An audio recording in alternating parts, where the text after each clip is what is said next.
me out here looking fat. Welcome to the Off the Wall show. Today I am JB3, and man, to my left we are in Studio B. But guess what? I don't have any eye candy for the fellas today. I mean, I got my brother today, Mr. Big Bubba Ball. You got JB3 and Big Bubba Ball in the building today, y'all. Yes, sir.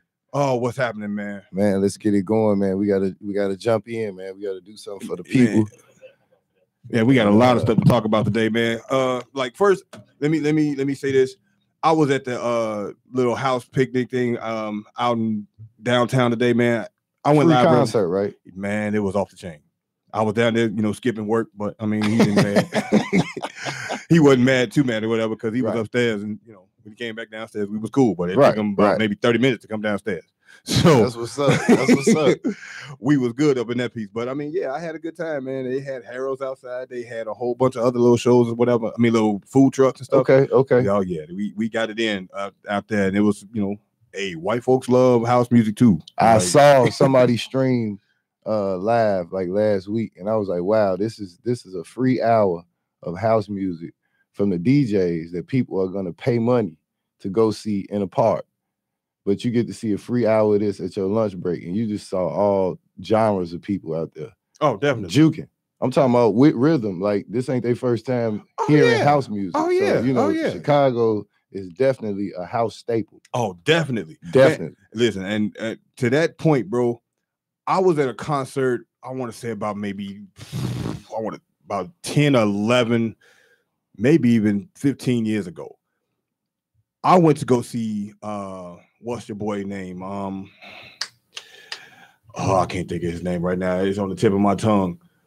And he is an icon in hip hop, bro. He is on the tip of my tongue. Rakim the Chef? No, close. But oh God, he wanted to just came in town, right? No, this was 15 years ago, bro. Okay.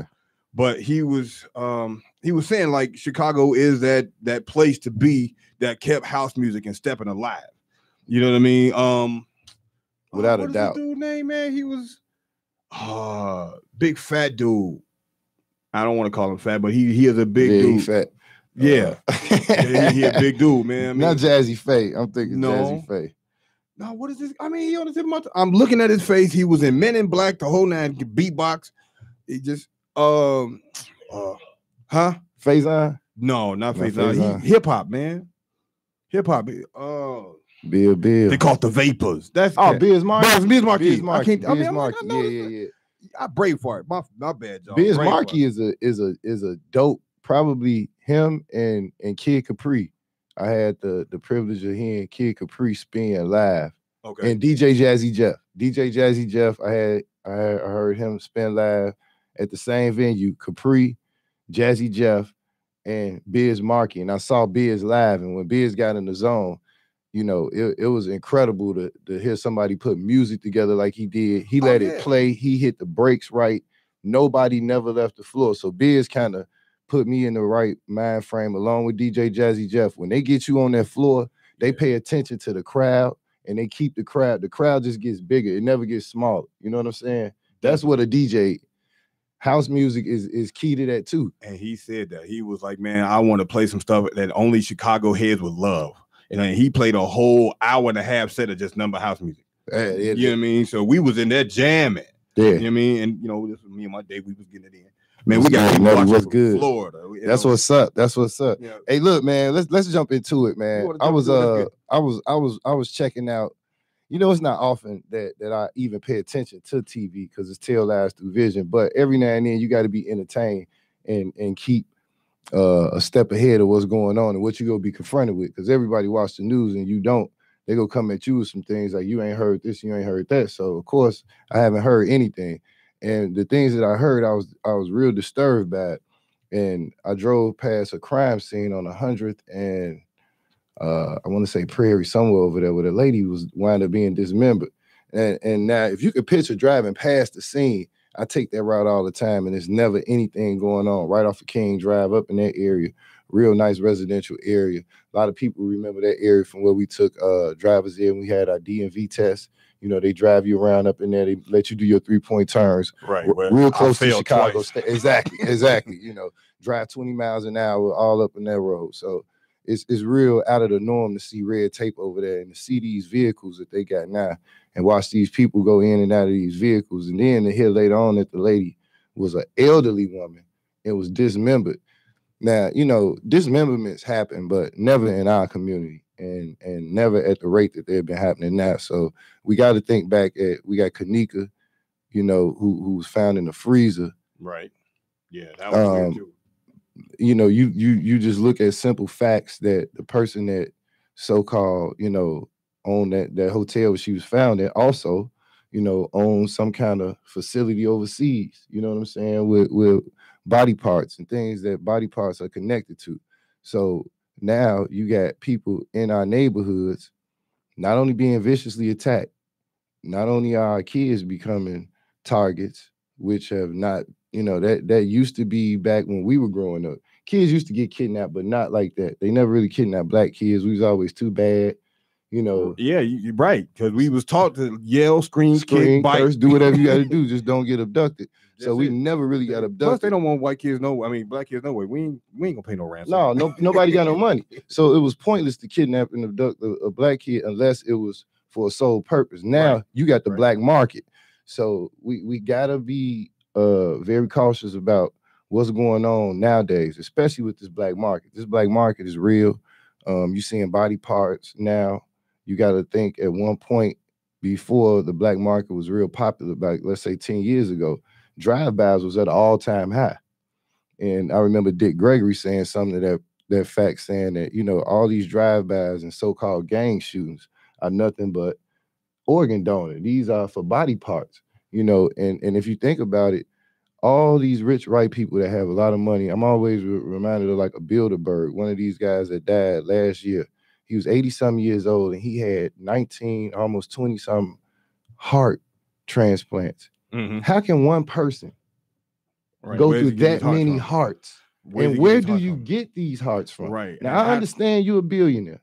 Right. But here's another thing. Like, how are you moving up this list so fast? Where are you getting these hearts from? This is what should have been in question. It's people that have been on lists for years. It's people, everybody that gets on a list that's on the bottom of the list, they pretty much die. Yeah, you know, this is so long. And then they claim that the blood type is not the same. And then you got all of these different reasons why, I'm sorry, we can't give you the heart. But then, like you said, you got this one dude that's had, you said 8?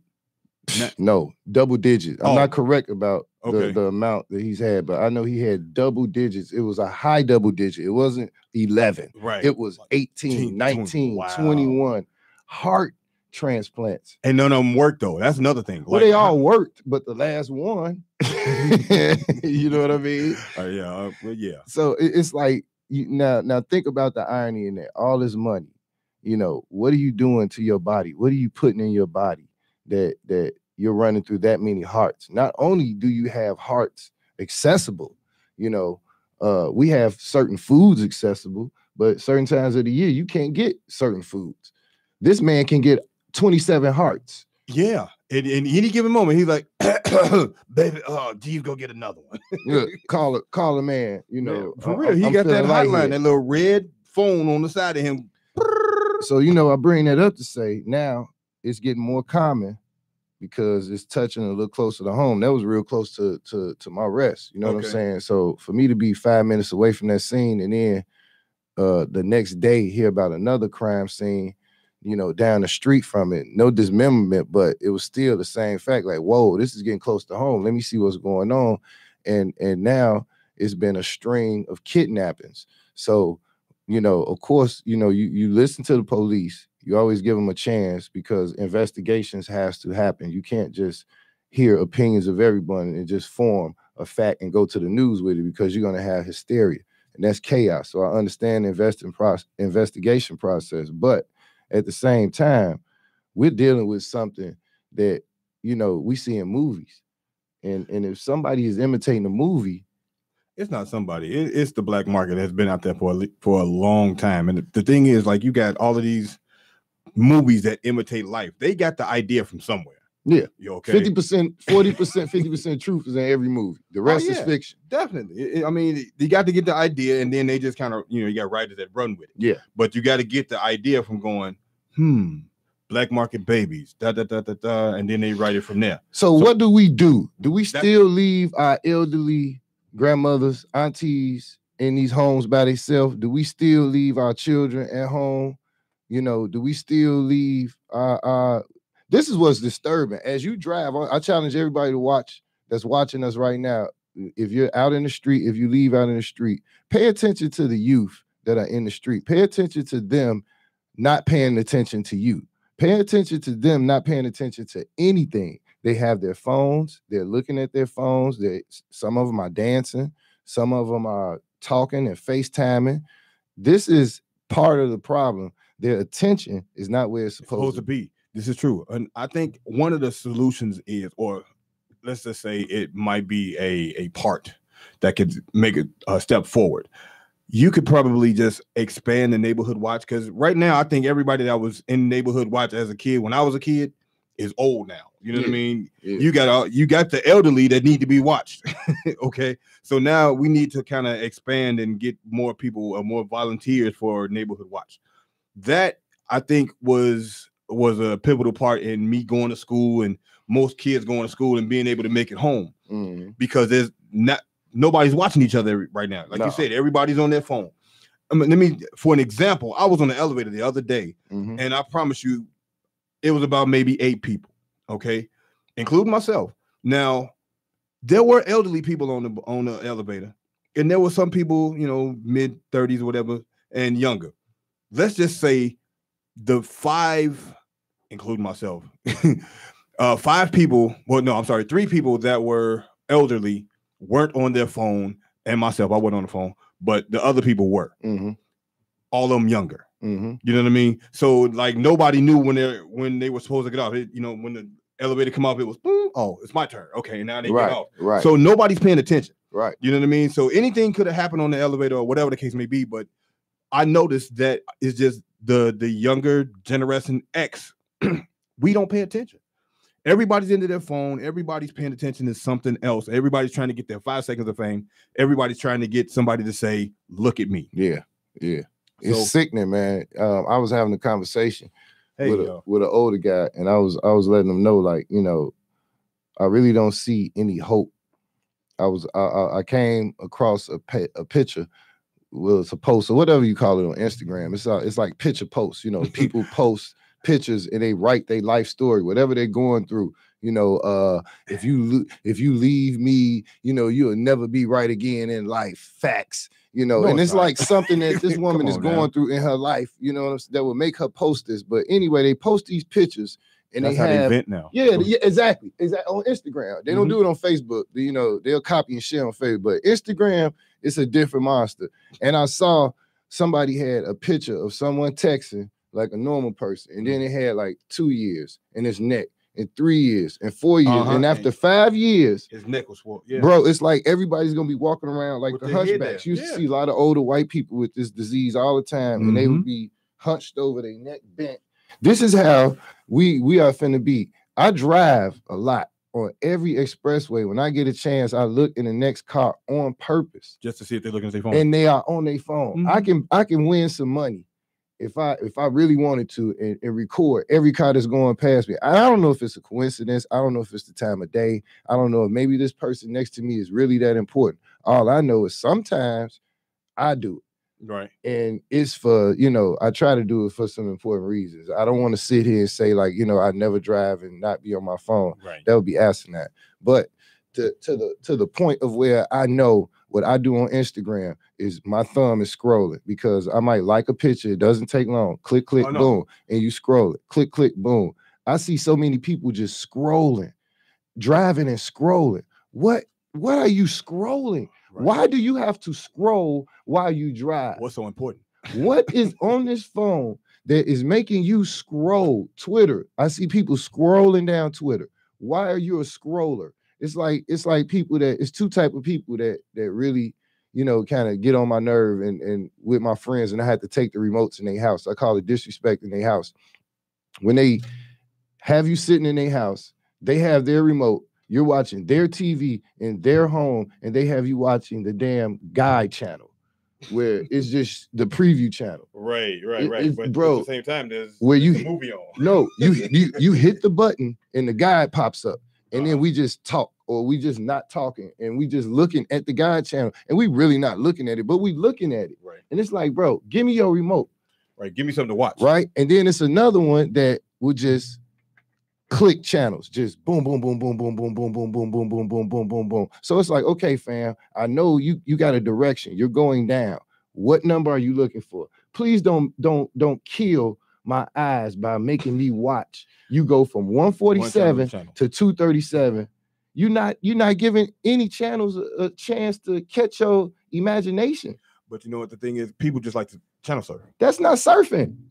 I'm a channel surfer. Channel surfing is you go from channel to channel. If it's nothing on that you like or interesting, you go to the next channel. Channel surfing is not running with your hand almost on the down or up direction. Yeah, it is. That's exactly what it is. Bro, that's more than surfing. That's channel waving. Like, you got to think about it. Who came up with channel surfing? The generation older than us, because we wanted the remote, and we had the boob too. And then we knew what we wanted. We knew we wanted to go to 50. You know, we knew we it was certain channels. Nickelodeon, no ESPN was on, back then. Unless you had cable. You had certain things that you was going for. And if you had to click all that, you do that on your pops or your mom's TV, it's over. Yeah. So, channel surfing was, but that's irrelevant. What I'm saying is pointless. I'm seeing a lot of pointless, and I don't want to just categorize the youth. I don't want to I'm just categorizing everybody that's not paying attention, but will have an opinion about something when they are part of the problem in themselves. When you're not paying attention to life around you, to the point where all you rather do is sit on Instagram or Twitter and scroll, and it's not really nothing on Instagram and Twitter that's catching your attention, because I'm watching your screen roll. You stop it, you roll, you stop it, you roll, you stop it. That is pointless. Yeah, because you're not really looking at anything. You just want to feel the phone in your hand moving. Where are we going? What's the point? Where are we going? Right now, you faced with a decision. Where are you going from here? What do you do? Do you cut people off? Do you say, okay, it's got to be a point to where everybody around me has to be on the same wavelength and energy length, to the point of where now we can make a change, even if it's a small group, even if it's what do you do as a whole? Because it's moving in your neighborhood, whether you like it or not. It was out west first, now it's out south. If you live over east, it's coming over east. It's already happened over east. It's just not been publicized. If you live out west, it's already happened out west. The north side, I'm sure, is happening. Gay Pride Week, nothing has came out yet. Right now, Chicago is forced with a dilemma. They got to cook these books. You see, so what I was leading all this up to is Eddie Johnson made some statements about some of these young women and women that were very offensive. And it kind of crushed me, because I've been paying attention to this brother with all these people that have been getting shot. We got the bystanders who got shot in the Guantanamo thing, and all these innocent people who getting shot by police, and he stands 100% behind the police. And it's like, you don't even look at yourself as a black man. It's hard for me. I'm gonna say this. It's hard for me to look at him as a top cop and a black man. I got to look at him as just the top cop. I got to look at him as a superintendent. But how can you do that when you're looking at somebody that looks like your uncle? You're looking at somebody that looks like somebody in your family, and he's up here defending this police that you know what I mean? It's like, come on. Now he says, okay, we got to take accountability, but it's hard to take accountability when you are the top cop and you make a statement and say that all of the victims were prostitutes and drug addicts. Yeah. And this 15-year-old girl, you know what I mean? It's like, come on, man. Where's the compassion for her family? Even if they were, have any. Even if these women were drug addicts and prostitutes, you still don't put that blanket statement, out to the public. Right. Because what kind of image are you portraying to other people? I understand it might have been, but still, you always withhold other kinds of information. You could have held that part, even if it's true or not. Brother. you know, but just it's all about imagery. So I mean, and they've always put us in the dark or in the worst kind of light whenever they describing us. I mean, as far as like, I mean, the every killer, everybody, they give us the worst pictures. They make us, they go into their background, or when they go into the victim's background all the time. You know what I mean? Just to figure out what's wrong or if they deserved it. So the boy in St. Louis, oh, he stole something. That's why he got shot. No, it's bro. Not. That had nothing to do with it. Are you serious? Right. Yeah, like when you go to the facts of crime and you see that whites outnumber blacks in certain areas, but blacks die definitely outnumbering whites in every area of crime. It doesn't matter if it's a police stop. It could be a, you know, come here, let me ask you a question. If a police gets called to an establishment, definitely, a white establishment, definitely, and you are the problem, you know, the way that they handle it is a lot of times, you know, it's stereotypical. You know, it's almost typical, but it's almost hard to keep it 100. It's almost hard when you see certain people act in certain ways to, you know, have this 100% black people are right approach, because you got some ignorant friends, you know, some ignorant ass people out here. So you have to conduct yourselves a lot of times to match what's going on. So when the police come, the situation automatically escalates. And if they come with a combative attitude, we have to take it upon ourselves is to not even involve them in the situation. And that's where the no snitch problem goes in. I mean, because not so much no snitching. I don't agree with that term. No, I don't. I hate that. Like that. That's one of the worst terms in the world. It's no snitching when it 100% attains to your livelihood and lifestyle.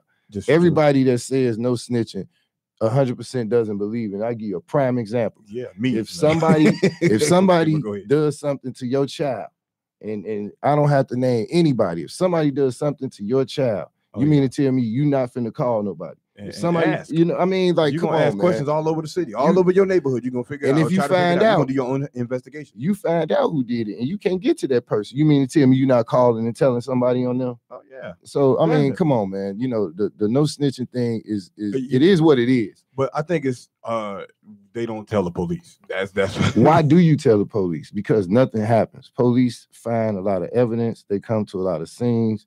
They get called to a lot of places where everything is put in perspective for them, and they do opposite. Yeah. So when you know that the opposite is going to happen a lot of times, and you know that something bad can 50 to 60% happen a lot of times, why would you even involve them in the situation? This is what I have to ask. And that's what I mean by that. No snitching. They don't talk to them. The whole no snitching thing, it would be different if, you know, I grew up and, you know, I worked hard. I went through high school. I got good grades. You know, I saved my grandparents' house. I got a job at the steel mill. Now I'm 40. My grandparents died. I buried my grandparents. Now I have 2 or 3 little cousins that are left with nobody because my grandparents was raising them.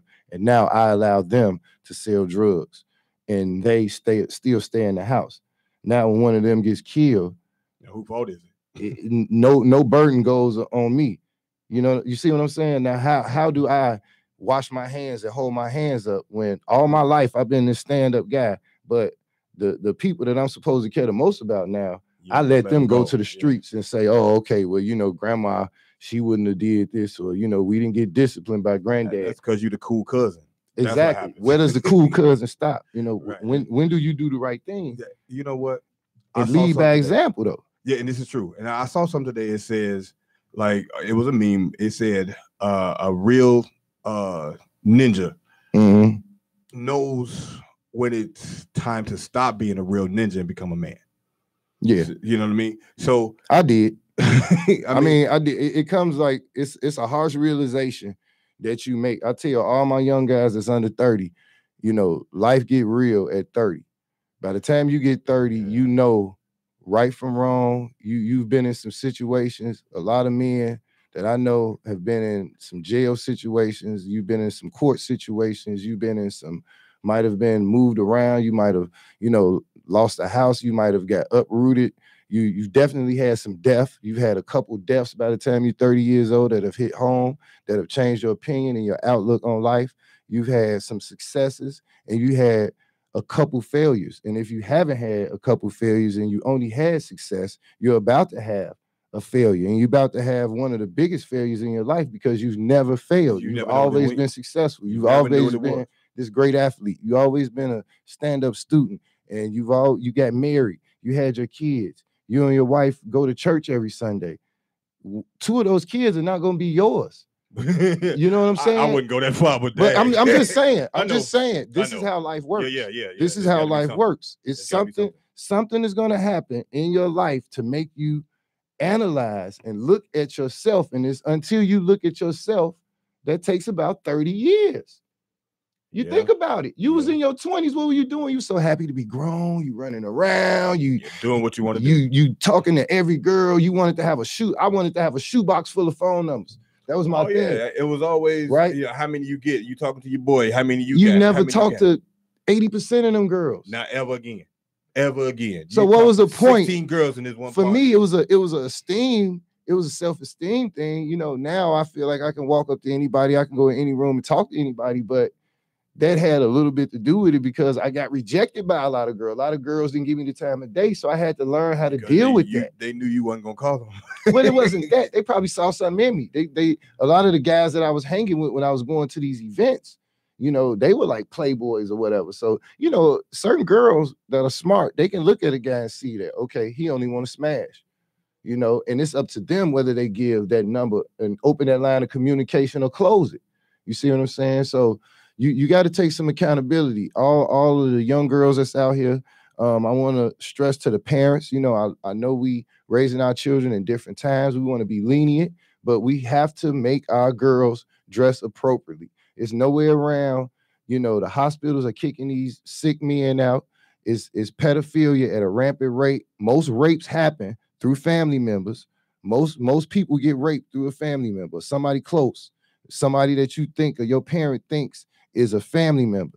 Okay, so and they don't speak up, or and your child never says anything. You know what? They might say something, but the problem is like maybe one of the parents, you know, kind of say that's not true. No, they be in love. They be in love. Like from what I hear and what I see on a lot of shows, you know, the woman will have a daughter, and the daughter will tell her this is on a couple of sitcoms, a couple of shows, a lot of shows, but it happens where the girls will tell their mother, you know, your boyfriend touching me and this and that, this and that. And that's what I mean. They be, and the mother brush it off because she's happy. She's in love. She finds a man that she feels loves her. And she doesn't want this child to finally break that happiness. This child is 17 years old. I've been unhappy for 17 years since I made you. You feel me? So a lot of women hold their children responsible for their happiness.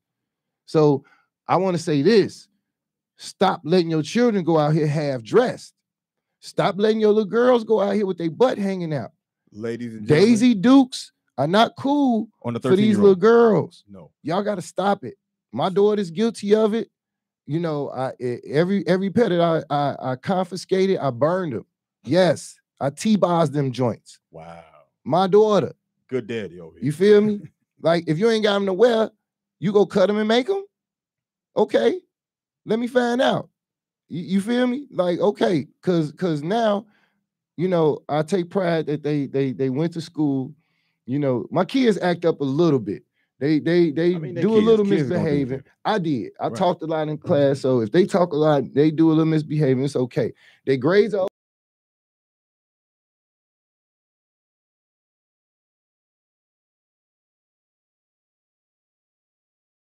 at that point where she wants to dress provocative. You know, she just, you know, blatantly disobeys her mother and just sneak stuff out and go to school and do the old switcheroo joint.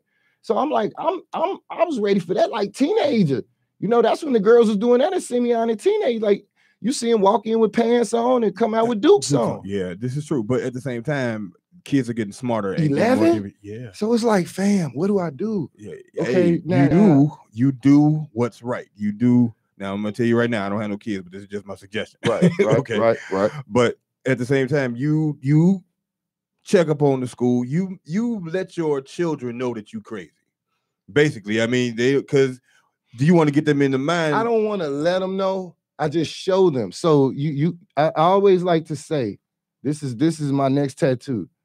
You can't tell me you can only tell me something one way, but you can never show me anything different than what you're telling me. So you can tell me what you want to, but you can never show me anything. When your child starts showing you behaviors and starts doing certain things, number one, it's a cry for attention. So I know most of the time, that, you know, I haven't been spending this certain amount of attention in this certain area, right? So that's not a lack of parenting, but it's a lack of paying attention. I haven't been paying attention to my child, and now she's acting out, right?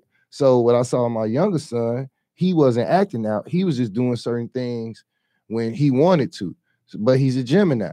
But I can't let certain things slide just because he's my son. He looked like me. He's a Gemini. I can't play favorites. Now, my baby girl, she's the baby. She knows she gets the least whooping. She gets yelled at. She can cry, and we stop and hold her and pick her up. She really knows her limits. Got you wrapped around the finger. That's what yeah. Okay. And it's now to the point of where I have to break my own heart and really discipline my baby because she is getting away with murder. She has antagonized her brother and sister to the point where they are not patient with her anymore. And she's little. And they're hitting her. Right. You know what I'm saying? She's not their child. Like, look, you my sister, I'm gonna knock you out. So it's like I have to say, okay, Amoy, you know, I gotta let them have that one. Now, you know, you gotta stop. Right, leave them alone. They gotta see, the thing is, like, you gotta teach a kid how to bump their head. Exactly. You gotta let them. Right, that's what I mean. You gotta be there and pick them up. But you got to tell them first. I told you to stop, didn't I? You got to remind them, you know, right. And after that, it's on you. Now, you know, I'm telling you about these consequences that happen. Everything that you do has a cause and effect. Because you keep hitting your brother, the effect is how does that punch or slap feel? Right. Because I'm not going to be here every time when he does it or she does it. So you have to learn when they say, stop, Amoy, leave me alone, Amoy. I'm for real. Next is going to be a pow. A pinch, you know. Funny you say that. To the ladies that be hollering at that old domestic violence stuff, he said, "Stop, leave me alone, go on, stop." Bro, it's sad, you know. The lines of communication. When he hits you, now you want to call the police. So you know, I know that, you know, our kids do certain things, and you know, we are lenient to a certain degree. But one thing I don't want us as parents to do, as uncles, as aunties, is to keep letting our children, letting our girls go out here scantily dressed like they going to the club, wearing these short shorts, wearing these tight provocative shirts, knowing that their bodies are very mature, knowing that their bodies are mature as yours. They're wearing clothes that make me as a grown man stop and look and realize that's a young girl. Turn your head. You got to look twice. And I'm not ashamed to admit it. No, you but don't. I also am ashamed to admit it. It's like I look at more young girls on the street than women because the women are not looking 5 on a level of 10 to 5. Look, here's the reason why, though. I mean, you shouldn't feel ashamed about it. The fact is, you should, though. You should. You know, it's like, okay, I say this and then I'll let you finish. If the percentage of women that catch your eye on the street, by the time you make eye contact or look them in the face, you realize that this woman is not even grown. That's when you stop looking, though. Yeah, but if it happens 10 times in a day, and it happens every day. No, it happens every day. Bro, I drive down 79th, where am I gonna go to? Oh, you want to move to Indiana? I'm just saying, you just gotta, you know, like, man, Hobart, here I come. Man, for real. But what I'm saying is, like, okay, as a man, you're going to look anyway. As a single man, you're gonna look anyway. So, I mean, every time you look, you just, instead of just trying to like look and keep gazing, then you realize it's like, oh man, you 12. Oh. This is what I'm saying. This is happening too much often. Right. So it's not to condone. We don't want to condone because we're not gonna stop looking. No. and this is why I'm saying it. Men are gonna look. You know, we like looking. I hear it all the time for married men. I was married. When I was married, I looked. I didn't gawk. You know, it was a difference. Oh yeah, I mean, because you a man, and I mean, I always look. It happens, right? I always look. We're gonna look. I mean, look, so 9 times out of 10, the person you with ain't gonna be like a 27. You know what exactly. I mean? So we know the times are changing. Yeah. Right. We know the times are changing, but they haven't changed that much. Where your daughter can wear Daisy Dukes that start at the top of her thigh and end at the bottom of her butt. Like, come on. And then go to Walmart in them. And she on the street, like. You know, what can your daughter do be honest. What can you do with a grown man that has an intent on doing something to you? So what can your daughter do to a grown man that pulls over, gets out his car with an intention on putting her in the car, and she's on her phone? Yeah, girl, I don't know who this is walking up on me. I'm finna run. Ah! That ain't gonna happen because she ain't gonna be paying attention to that. What do you do? So she gonna be trying to fix her hair, back her eyelashes, be on Instagram. I know I put myself in a better situation when I drive around. I got dreadlocks, you know. I don't drive around just looking just wild and hideous because I want to attract attention. I don't look at every car that passes me with a mean mug because I'm in this mode, because I'm listening to this certain song. I feel like mugging somebody, and now I don't know who is driving next to me and what kind of day they had and who I remind them of making this face. Indeed. You see what I'm saying? You never know. Most people that frown up when you drive past them and see them on the street are ugly anyway. You know, that's like, why? You are the last person they need to frown. They probably mad because ain't nobody looking at them. But they're mad because they ugly. That's what I'm saying. Ain't nobody looking at them. And, you know, it's like they mad at you. They get mad at you when you look at them like, man, what's up, man? How you doing? You know, you got to speak to them. That's all. Just say, hey. Make them feel better. But yeah, man, these young girls, I've been seeing it in Roseland lately, and in every neighborhood lately, suburbs to the city. You know, I've been seeing these young girls out here. They really dressing a lot more provocative. I know a lot of them. You know, my daughter was guilty of it. You know, and it's like the end thing, but it is a problem. That has to stop. I think if that stops some, that will stop a lot of the attention that comes along with the men. It's all about monitoring what your kids do. And I understand that you can't be around them 24/7, but the thing is, you got to like really know what's in their closet, know what's in, you know, what's in their room. You know, on some old, hey, don't be locking no doors real in my parenting. house. Real parenting. For real. You like got real parenting. You know, got to be that. Don't be closing no doors in my house. I don't feel bad. I don't feel bad about burning no clothes. Like I don't feel bad about that because I already know you smart, but you're not smarter than me. You know, you in 6th grade, you know, okay. Oh, no. Am I smarter than a 6th grader? I think so. Hell yeah. You know, I'm so smart, I'm gonna set you up. You see what I'm saying? So this is what I do. I set traps, you know, it's a bait and switch, and then I don't bring it up to a week later. So, you know, it's not even fresh in your mind, and then I bring it back to you and show you like you can't get nothing over on me. And that's the thing, you see? Though, like we just have to literally, like you said, just kind of pay attention to kids and pay attention to what they're doing. That's what I'm saying. The kids are not paying attention because we are not paying attention. Right. See, if we pay more attention just as adults, and this is where we are as being sheep to the system. The cell phones, Wi-Fi being accessible everywhere has made everybody too busy to even pay attention to anything else but their phone. You know what Instagram, I mean? Facebook. These cell phones, this generation that we in, they call it Generation X. That's it. This is one of the worst and the best generations on earth right now to be in. You can become rich overnight. Oh yeah. And you can become broke. And you also, what's happening in our young community, they are becoming dead. Yeah. They go live. They say all this stupid stuff.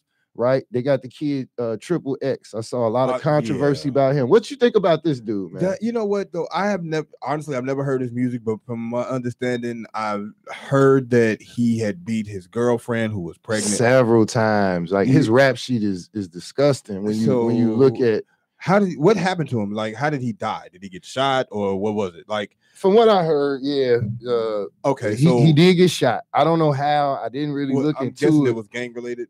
No, I don't think it was gang related.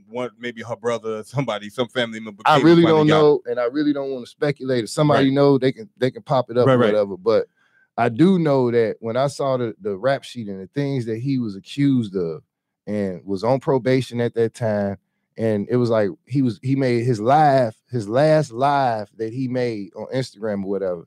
And he was saying how, you know, the last image that he wanted of him to be portrayed was a positive one for the kids, you know, this and that. And it's like, bro, how can you contradict yourself in saying something like this? Yeah. It's like, you know, he's from Miami area. You know, I look at a lot of these young rappers and they feel like they have to try.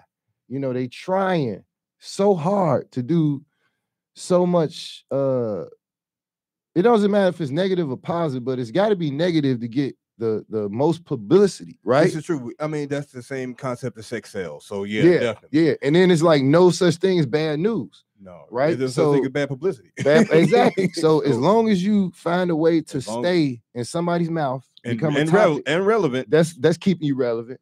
But in this society right now, we got the Me Too movement. We got these women that have, stuck together, came together.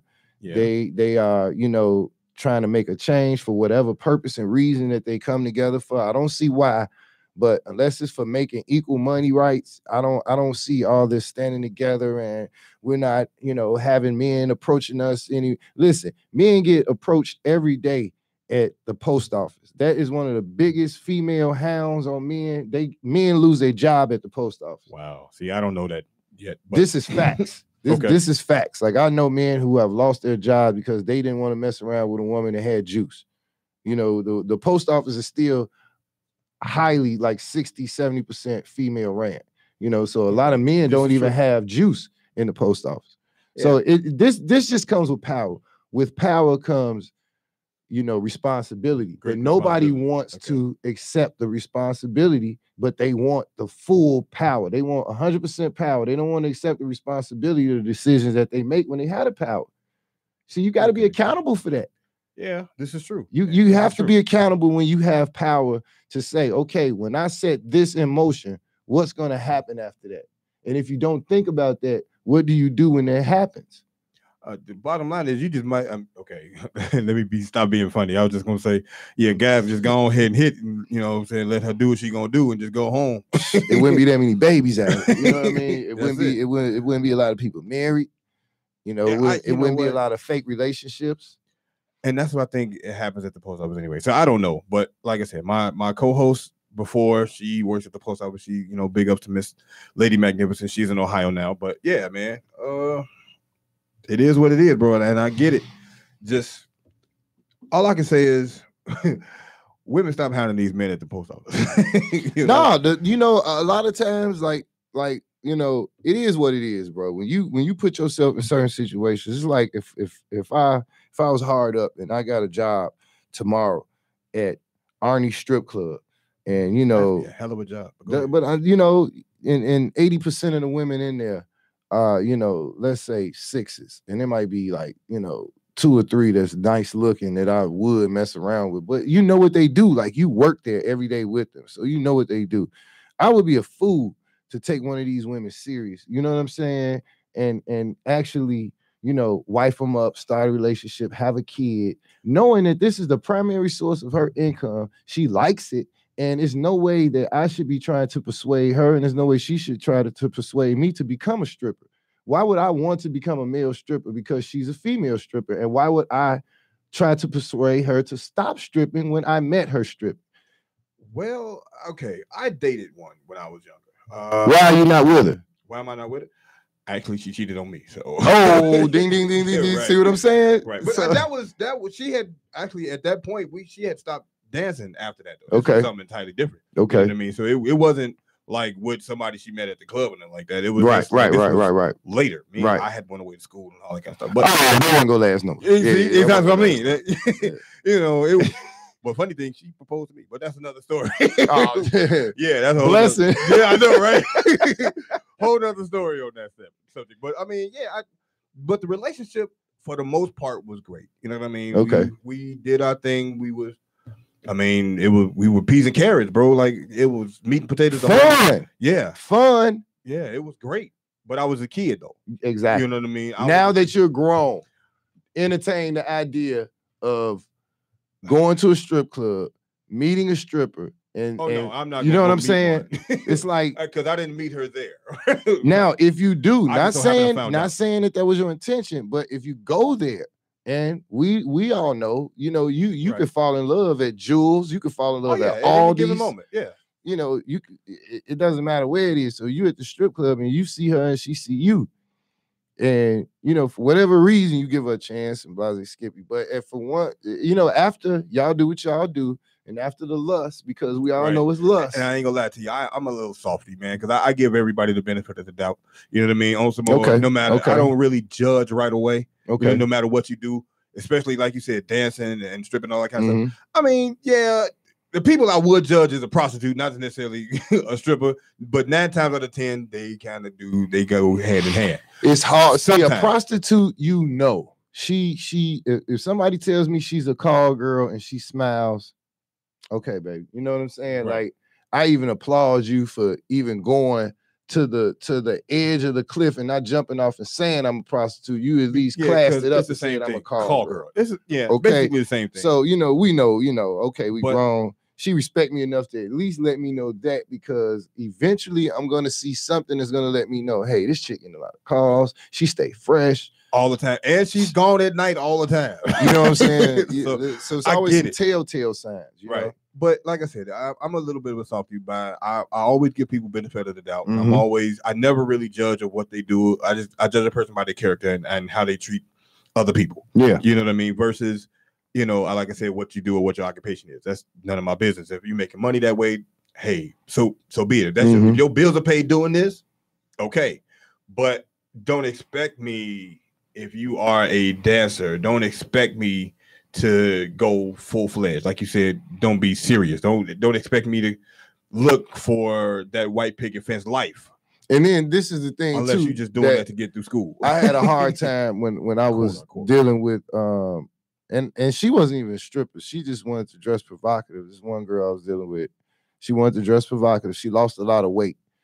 And she showed me a picture, and she could fill up the doorway, like maybe 2 inches on each side of her arms. But it wasn't fat. It would look like big boned, like what you would call big boned, right? Okay. So when she lost fat, but it was just perfect. But it was it was just shaped right. And you like, man, you was a big girl. And when you saw her, it was like, wow, like she really tried her best. She wore like almost bras out in public. It was sexy slutty. That was the first girl that I kind of sort of dated but messed around with for a long time. And she had a sexy slutty appeal that I couldn't let go. You know what I'm saying? Like, she knew guys like sexy slutty, but I'm talking about like in the street. So it was like, okay. If I say, okay, you want to go hang out, she said, come on, I want you to go here, go there with me. You know, I got the tickets, blah, blah, blah, blah. So I'm like, all right, cool. I know I'm gonna have a good time. The only thing was I did not know how she was going to dress. And I never felt like I had enough leeway because I wasn't her man. I was messing around. You know, we doing our thing. Her, but didn't know how to, you wanted to change her. I knew it was boundaries. And I knew that if I said something about how she dressed, and I knew that she overcame this weight issue, and this was that was a self-esteem issue for her to dress for like this. Too. No, it wasn't a self-esteem for me. It was a thing for her to get attention, because if you go from big to small, if anybody goes from big to small, right? If you was 300 pounds, and the next time I see you 175, that's the confidence everything booster. You have on is going to fit you now. You're not going to wear big clothes. You see? Now, I'm not saying you're going to come in with Under Armour shirts that's super tight. all spandex. Exactly. See what I'm saying? That's how you going to feel. But women, I will go out on a limb and say 75 to 80% of women, if they lose weight and they get their body 100% right, or if they get surgery done, they had that lipo, and they get them breasts and that butt done, they are going to dress. Oh yeah, they want to flaunt. Definitely. They gotta look, they gotta show everything. No, and I'm talking about since yoga pants have been invented. Oh, and big ups to the person who invented ups to yoga pants. Man, whoever invented them is a genius. Yes.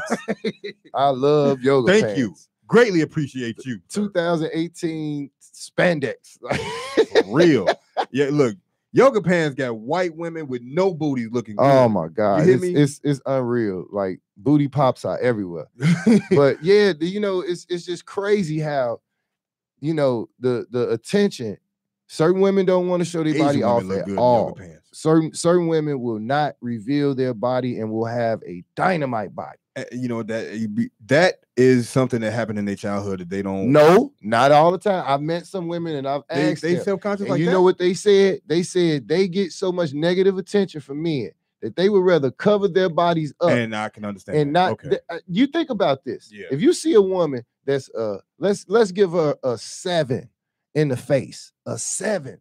Let's say Alicia Keys, right? Alicia Keys is high yellow. So let's say Janet Jackson. Let's say Dwayne Wade's wife, right? Gabrielle Union. Not that beautiful, but give her a Jennifer Lopez body when she first came out. Hourglass body. That woman will not be able to walk 6 feet from her car. Right, without somebody going, woo, okay, hey, but so what's going on? How you doing? It's actually real women. It's real women out here with real bodies that go through real harassment to the point where they feel confident enough to put on a baggy sweatshirt and some bigger jeans, 2 or 3 sizes, so their butt is not revealing, and go to the store. And if no man bothers them, guess what? They got a new wardrobe to go out in until it's time to go out. But see, those are the women with class too, though. I mean, because they've already been that girl that everybody wants. Yeah, sought after. You know what I mean? Everybody, she's been that girl already. So now as she gets older, it's like, okay, what was the big hoopla about? So now she's the CEO or CFO of some company now because she's refocused herself. You know what I mean? Because like you said, that is big girl then lost all this weight. Now she's never been that girl. How do you assert confidence? How do you assert confidence? How do you exert success and not be seen as slutty? You know what I'm saying? It's a certain type of woman that can pull it off. Like, you know, you can go some like Beyonce. I'll compare Beyonce to Nicki Minaj and Cardi B. Okay. I'll say Beyonce, she's successful. She didn't pay for anything, did she? Who, Beyonce? Yeah. No, I don't think so. I don't think so. But but I don't think so. But even if she did, it's not drastic. Let's go to Nicki Minaj. Nicki Minaj, I did my research. She first came out. She was Remy Ma's little side piece. They was messing around, full-fledged lesbian. She was talking, you know, I ate the box. Now you come out, you got these double D's, you got this perfect butt, but you got legs that look like her thighs look like our calves, bro. Look, yo. She looks like to get their butt done. I promise you. Is that the worst? Oh, y'all look like little overgrown bumblebees. I need y'all to stop. It's like Nicki Minaj, she went overboard with it.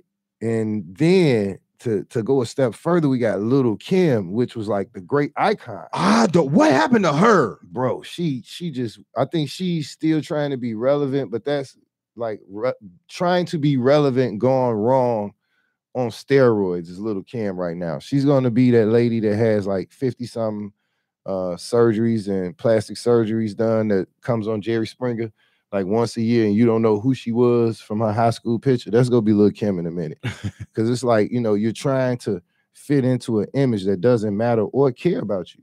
You know, at a certain point, like, we as people have to understand, okay, I'm not gonna be it's just over. Like, you know, stop fronting. When does a person, I had a conversation earlier, and I told a buddy in the building, I said, you know, in my mom's building, I said, at some point in my life, I got tired of lying. Yeah. When I was married, and that was one of the worst times to get tired of lying, is when I was married, and I was supposed to get better at lying. Oh, wow. I got tired of lying. Like, I got sick of telling lies. I got sick of doing nothing but I love telling the truth. Up, man. That spoke volumes, but it also spoke volumes to the people that was around me at the time. They couldn't take the truth. And you know what? That's all it's that mentality. When you get older, you feel like you can say or do anything and ain't nobody gonna say nothing to you. Well, you know, I welcome people to I always say, you know, if it was me, or, you know, I never, if you ask me something, I would never tell you word for word what to do unless I've done it. And unless I know, you know, if you ask me tomorrow, Ball, I need you to break down play by play, bro. I got to divorce my wife. You know, I know you went through it. You know, I know, you know, you did it on your own. You didn't have a lawyer. How did you do it? Break it down. Now I can tell you play by play what I did, verbatim, and what you should do. Now, if you run into a problem along the way that was different from mine, I can't help you in that area. You see what I'm saying? Uh-huh. But as long as it's everything that I know, I can lay out everything for you. I can't tell you what to do. Once you see what I'm saying? I could give you some instructions because you came to me and asked me. Yeah, it's all about the, lead a horse to water, but you can't make them drink. But at the same time, you can just show out the path and then look, this is what I did. If you want to stray away a little bit and do what you need to do to fix what your situation is going to be like, then so be it. But here's what I did. So and that's what it is. I look at 30s. Yeah, I kind of grew up. I grew up. I don't know. I think the time frame that I grew up and the time that I just felt 100% that, I dove into consciousness. I started really looking into myself and who I was after my divorce. I took some time off. I didn't take no woman seriously after my divorce. I had a couple friends, I did what I needed to do sexually, but I wasn't out here in relationships. Right. So I knew that I was going to be very hazardous to a young lady if I was still going to be in a relationship and in a mind frame that way. Went through that.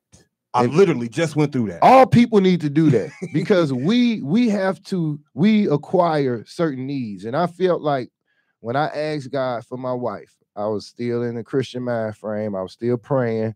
I was still going to church. I was heavy in church. And I was saying, God, send me a woman that can cook, right, that can clean, and that's, big old booty, nice body. I didn't include that because I had that. This is what I felt I needed, but I wasn't 30. I was like 27. Oh, wow. Okay. And he sent her FedEx, nigga, boy, UPS, DHL, everything. He sent her. And I should have said financially stable. If I would have said financially stable, I would have still been married, But I put another emphasis on something that was frivolous. And I got what I wanted. I got what I asked for. And it took me 3 years to realize that, it wasn't a mistake because it was kids, brought out of the union. But things happen for a reason. I couldn't fight anymore. And I saw it wasn't any fight on either side left. So I made the decision to go ahead and part ways. Now, the regret aspect is certain days I will say that I regret, or I could say I miss being married. Not regret. I could say I miss being married. And then immediately after, I have a sense of relief because the responsibility is not there. Now, I have more responsibility being a parent to those children when it's my week.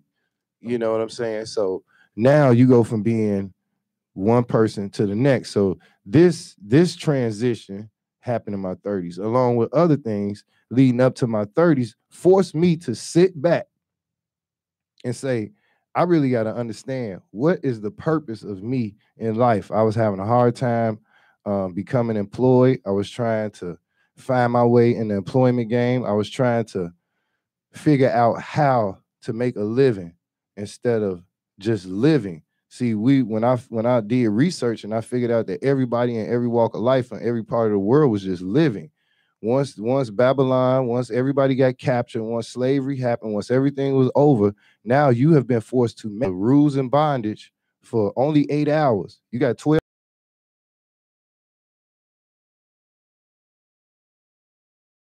Wake up. I got to be at work at 9. I wake up at 6. I got my kids. I get them ready. We out the door at 7:30. I get to work at 9. I'm off at 5. I don't go to sleep till, let's say, 10:30, 11 o'clock. So from 5 o'clock, I got a couple hours to go get my kids, get something to eat, check their homework, get in the shower, the tub, get my clothes together for the next day or whatever I need to do for the next day. Maybe have a beer, drink, smoke a blunt. Gotta throw the beer. Whatever. Gotta throw the shot in there. Have to be asleep by a certain time because I'm going to wake up feeling terrible the next morning. Now, what part of your life in a 12-hour day is yours? You see what I'm saying? When you have a job, you solely work for somebody to else. Earn that income, and you go to this place, but you never add up the commute to work. So you work an 8-hour job, but your commute is an hour and a half there and an hour and a half back. So that's 3 hours. Yeah. That's 12 hours. Yeah. Like so for me, every employer wanted me to cut my hair. Every employer wanted me to take a drug test. Every employer wanted me to do certain things that I just did not want to do because I knew that, okay, when I did the math in my head, even at a job, I got paid $19 an hour. One side of the law, okay, taxes, okay, boom. I might make, after everything is done, when I break down what I bring home, and I break that down by 40 hours and 8 hours a day, now that is not $19. That is $9, yeah, $10. Yeah, so it get cut down because those are all the expenses that go along with the little money that you were making, or the hourly rate. I went 8 hours a day, so 40 hours a week. It took me an hour and a half to get there, an hour and a half to get back. So it's 8 hours plus 3 hours. That's 12 hours a day times 5. That's a lot of time devoted to somebody else. And when they gave me that check, guess what it was enough for? Just you. No, it wasn't even enough for me to make it to the next check. And I stayed there. I struggled. I never got to the point of where I got used to making 19, 20 some dollars an hour, right? And it was comfortable because I didn't have my own. Now, when I had my own, I couldn't survive. When I had my own, I couldn't survive. And I don't understand how these young women are out here having babies. They got cars. They paying, babysitters. They getting checks. But they don't have any help. And the help that they have, they it's like, oh, they got help. It may be under the table help, but it's help. Oh, they doing something strange for that little bit of change, brother. Trust me. Yes, this is what I'm saying. And I don't see how that is comfortable enough for you to have 1, 2, 3, and you 25 years old. You got tattoos on your face. You got piercings. No way to make any money. Who's going to hire you? At some point in a young woman's life or a young man's life, they're going to wake up and say, I need to get a job. So when you go through unless, like you said, unless you got people like Mark Zuckerberg or somebody that's going to sit back. Those are exceptions. Dime a dozen. But that's what I'm saying. They have that mentality of, you know what, I'm going to be the next best thing. I'm going to figure out something. But that has a lot to do with your upbringing. Now, if you had parents that instill certain things and spark certain things in your brain, then you can produce a child that will never like school, like most millionaires. A lot of millionaires, not hate most, school. A lot of millionaires hate graduate. Right, because they never went. They 1 year, year and a half or something like that. Some of them might get their doctorate. Some of them might get an associate or a bachelor's or something like that. But most of the high school dropouts, what they'll do is they know how to do. They know how to make money. That's what they learn how to do. Listen, that's all you have to do. So what I like teaching people and telling people is that they just didn't know how to find something that you like doing. If it's something that you like doing, I don't care what it is. At one point, I was cleaning fish tanks. I went on Craigslist and I didn't tell nobody. I told a couple of my close people, like, you know what, I'm finna clean people fish tanks. I went on Craigslist. It's free to advertise. I told people I clean your fish tank. I took 2 pictures of a dirty fish tank, showed them what it looked like clean, and I got like 5 calls. And I charged people $50 a pop. And I made $250 in like 3 days, and I told nobody, right? So I tried another venture on Craigslist. Now, the reason I didn't pursue that was because I had to go in people's house. And what I found out about myself, I told you, I had to research myself, is if my energy doesn't match your energy, I wasn't always a cop face. Yeah, if I don't feel the energy between us as we meet, I wouldn't always. I'm not coming in your house. Right. You see what I'm saying? So it's certain people, like when you meet them at the door and you look inside their house, you're not coming in there. Bed bug scare was up. These people had cluttery houses. I don't deal with clutter. Aside from that, then you got people, that look at you funny anyway. So, I dealt with that. And that was okay because, at a certain point in my life, I wanted to look scary. That's why I had the big, I called it the mane. I was growing the mane, and I wasn't, all I was doing was lining it up. I was letting the sides just get bushy. My grays was popping in. I wanted to look scary. I wanted you to look at me and see like, ooh, what he on? But not to the point where I'm gonna do something to you, but I want you to look at me and be like, damn, why he got his dreads like that? And they long, they thick. Why his beard? But he funny. Everybody like him, but why do he look like that? Like, don't nobody want to try you? No, why don't you want to shave and look like everybody else? Is what I got. It wasn't the fact that they didn't want to try me. You're not gonna try me because I don't give a triable image. I don't give triable energy. Yeah. I mean, but that might be the reason why though. Because even when I had short hair, I never, and I'm not bragging. I'm just saying I never was the type of person that could go somewhere and trouble follow me or trouble met me. Or you know what I'm saying? When I did get into whatever I got into in my life, you know, it was always met head on. It wasn't, you know, I never ducked it. You know, once I got grown, I knew that I had to basically stay out of certain situations. So this is what I'm telling you, is when I started this job, like the fourth person was like to the point of when I got there, like you say, it was a certain look. It was like, oh, you know, you're black, you know, and then it was like people, they had that look on their face when you get to the door. So, you know, instantly, you know, it's like, all right, you going off perception. Hi, how you doing? Not even that. Now I'm even more. Wow. You know, not on the asshole, but now I'm just straightforward. Where's the tank at, ma'am? Let me see so I can give you an estimate, see how dirty it is. Now I'm straight business. Because if you're not gonna respect me as a man, you go respect me as a businessman, or I'm getting the fuck out your house. I'm not gonna stay here. So we on the radio. Guess what we're doing? You know, we're gonna stop this right now. You know what, ma'am? I got an emergency. I need to take this. You know, see what I'm saying? Right? So it was like he ain't heard it that one. Oh yeah. My bad. So it's like at the end of the day, we have to make decisions that are going to benefit us to the point where we don't put ourselves in harm's way. You know, you could say something to the wrong person and they're home and you're there to do some work and die. Right? I'm going there to make money. So I take all this into consideration. What made you come up with that though? The whole fish tank thing. I like fish. You know, I got a fish tank. It's easy maintaining the fish tank. And everybody that saw it was like, okay, how do you keep your fish tank so clean? Your water is crystal clear. You know, that was the topic of my like house. When you came in my house, I had a big 55 gallon. I had crawfish in it. I had an assortment of other fish and they would fight. You know, I put them on live, all kind of stuff. So I got into it. They were fighting all cichlids. You know, I don't like goldfish. I don't like pretty fish. I don't have a fish tank that's for ladies. I have a fish tank with like 3 fish in it now. It's clear. You can see straight through it. Like I have a man's fish tank. A 300 you know, this is Sparta fish tank. Exactly. I got Robo over here and Sheba over there. And, you know, they mating. I'm trying to get them to lay eggs again. So, you know, I was into it to the point of where, like I say, me and my buddy, we was into it. We was almost like having fish tank battle wars with our water. So, you know, our water, we got our waters crystal clear, and that promotes healthy fish life. So if anybody that's into fish and they don't like cleaning the tank, that would be a chore that you would call somebody and pay them $50 to do, because it can get nasty if you don't know what you're doing. Especially if you don't have a filter. Yeah. And you know, so the 5 people that I did do, that 6th person, it was like, okay, nice house was almost immaculate.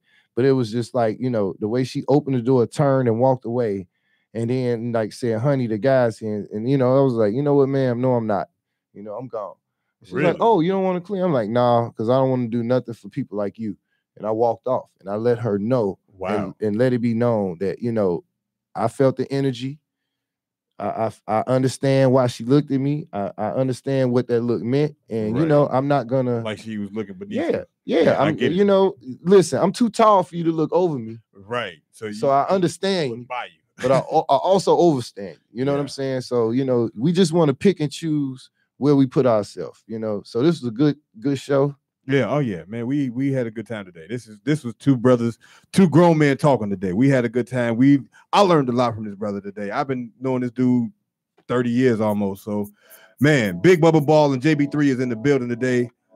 This has been the Off the Wall show on Intellectual Radio. Thank y'all for coming out. Thank y'all for watching. Thank y'all for coming out. Man, peace.